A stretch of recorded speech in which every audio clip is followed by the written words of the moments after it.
Good day. In today's lecture, we will be discussing about the urinary system. So, the urinary system has the following jobs or functions. So, it secretes the aqueous waste. That's why urinary system is also called or also considered part of the excretory system. So, it maintains fluid balance, it regulates blood composition and volume, it helps maintain blood pressure, it monitors and maintains red blood cell levels, it assists in vitamin D synthesis, it monitors and adjusts the ionic composition of the blood, it regulates the pH of the blood, it maintains blood glucose levels, and produces hormones that regulate calcium levels. This looks like there are a lot of function for this single system, but most of them are interconnected for each other, specifically if you look at excretion of aqueous waste and fluid balance maintenance, because it's actually the crux of its job is to filter the blood and to release excess fluid and wastes from the blood. So the regulation of the pH, the maintenance of the different ion levels and blood glucose level as well as calcium levels, all is part of the umbrella in maintaining the fluid and ionic balance, because those levels, those compositions are actually dissolved in the fluid of the blood. Now, for its role in the vitamin D synthesis and in blood cell levels, because kidneys produces the hormones that are necessary for these functions. Now, a quarter of the blood flow from each heartbeat is sent to the kidneys. So each day, we have approximately 180 liters of fluid that are filtered from the blood, but only a small fraction of that is excreted. That is how our kidneys actually maintain ourselves hydrated, so we don't die from dehydration. Because if actually the this urinary system is a very intricate filtration mechanism. If it's just a simple filtration mechanism, like for example the colanders or the filters that we have, it just filters out the large particles from the smaller particles.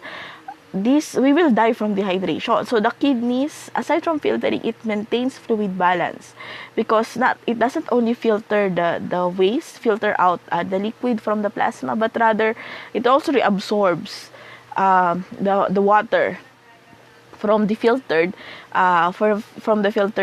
plasma, in order for us to maintain the optimum hydration level, so that we won't become dehydrated.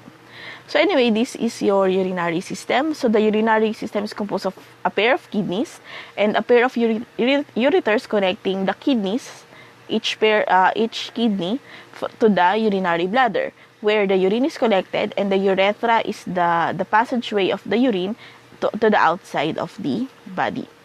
So the kidneys is the number one, or actually not exactly number one. It's one of the main player in the urinary system. It's actually one of the most important organs in the urinary system. So the kidney is a fist-sized, bean-shaped organ that lie immediately beneath the back musculature. So they are embedded in a protective layer of fat and covered with a tough outer membrane called the renal capsule. So they are quite well protected. That is because kidneys play a very crucial role in our life. I mean, if we will die if we have kidney failure. If the kidneys somehow fail, we will die. Actually, we need 2 kidneys. That's why we have a pair.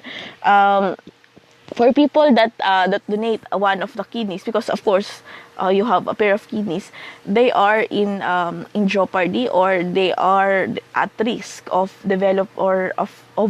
actually they are overworking their kidneys, and they are at risk of actually damaging those kidneys. And if their kidneys are damaged, of course the result will be very fatal.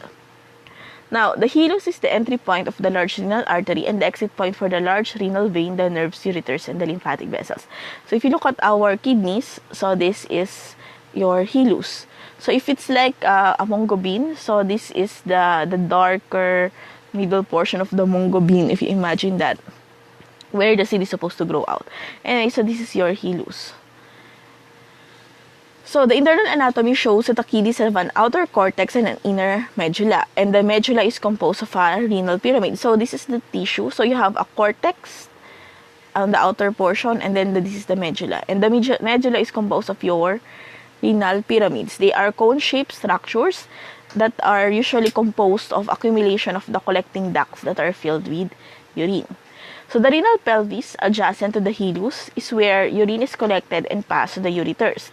So if you look at this one, so the arteries, the renal artery, transversing towards the cortex where the blood is being filtered, and then the renal pyramid is connected to your ureter. This is where the urine is formed, collected, and filtered, and passed to the ureter. Okay, so the renal pelvis, adjacent to the hilus, is where the formed urine is collected and passed to the ureters.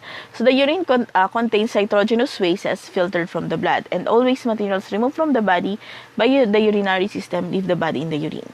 So the nitrogenous wastes usually from the protein that we eat, and of course some nucleic acid degradation or wastes from the nucleic acid waste.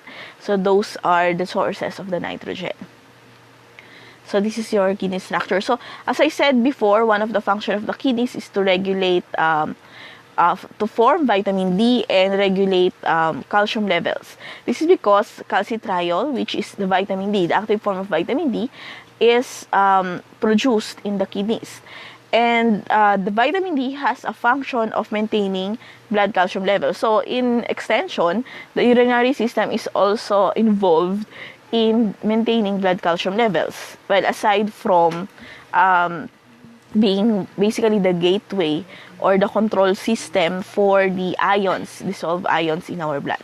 And then one of the function is also the formation of red blood cells. This is also because another hormone produced by the kidney is erythropoietin. It stimulates the production of the red blood cells. So blood flows in the kidneys. So the blood enters the kidneys via the renal artery. So the renal artery branches into the segmental arteries that supply each renal pyramid of the kidneys. And these segmental arteries give rise to the interlobular arteries that lie between the renal pyramids. So the interlobular arteries then take the blood to the renal cortex, where it's further divided into afferent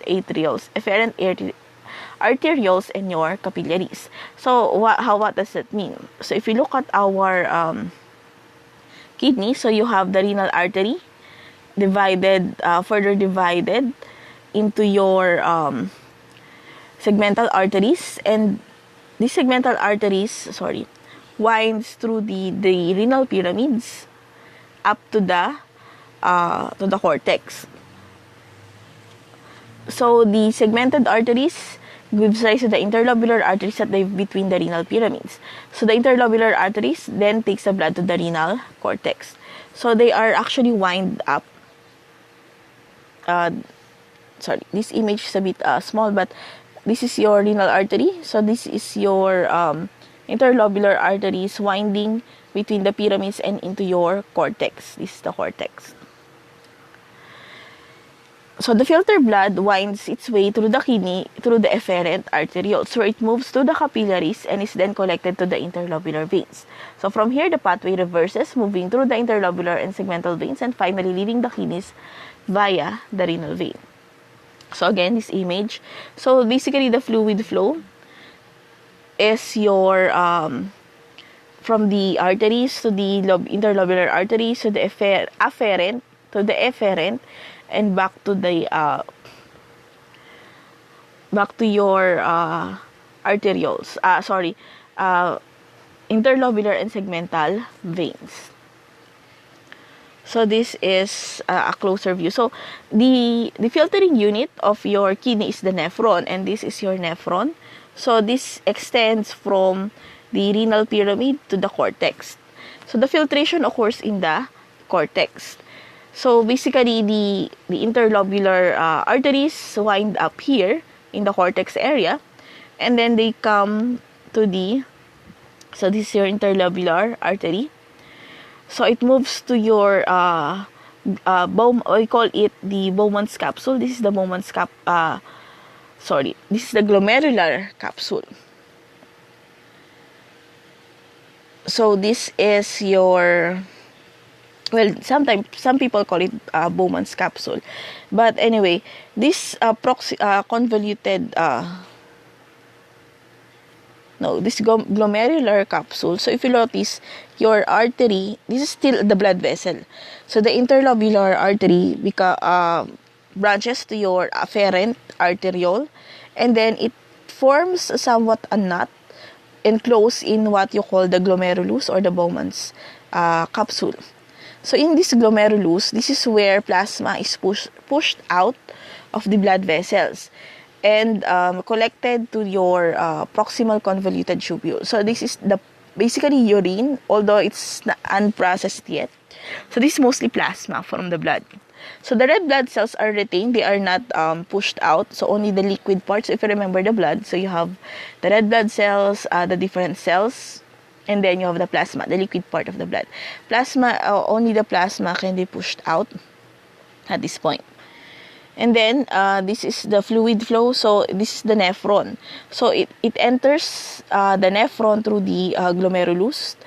So, it moves in this very long tubular passageway. So, what is that for? So, this long passageway helps reabsorb all of some of the ions and water. So it helps the kidneys can maintain ion and water and ion balance in the body. So this is your proximal convoluted tubule called the PCT, and then down to your descending. This is called the descending limb of your nephron tube, and this is the loop of Henle. And then up to the ascending tube, and then towards the towards the collecting duct here. So this is your this is for the urine formation. Now for the blood, so since the blood from passing through this glomerulus, it winds across through the descending and ascending loop of the nephrons. So in here, you will notice the blood can pick up the reclaimed fluids and some of the ions that are reclaimed from the filtered out urine. So in this manner, you are able to control what goes out of your body. So it helps maintain fluid balance and ion balance. So we will look more closely at the nephrons in the next video.